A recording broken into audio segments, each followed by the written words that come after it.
The overall goal of this cohort-based life table approach is to directly quantify the rate of mortality of an insect population in the field and identify the source of mortality. This method can help us answer key questions in population dynamics, such as understanding factors contributing to mortality in populations and ultimately the rate at which populations grow and decline. The main advantage of this technique is that it directly measures sources and rates of mortality from multiple causes under realistic conditions in the field. We first had the idea for this method when we learned the insect is immobile in its immature stages.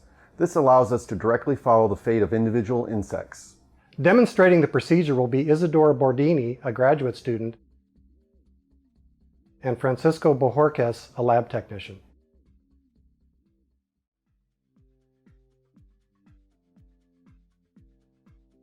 Prepare life tables at any time during the growth of the crop once insects are present. The choice of when to initiate studies will depend on the goals and objectives of the research. Select 2 rows of crop near the center of the plot to minimize edge effects from surrounding plots or uncultivated areas. Mark the head of each row with a wire flag or a wooden stake. Pick a sampling site 3 to 4 meters into the row.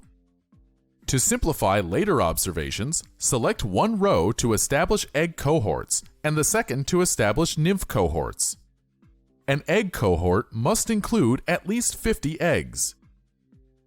As a consequence of behavior and plant growth, the life stages of Bemisia tabaci are generally distributed vertically in the canopy, with the eggs near the top and progressively older nymphal stages below.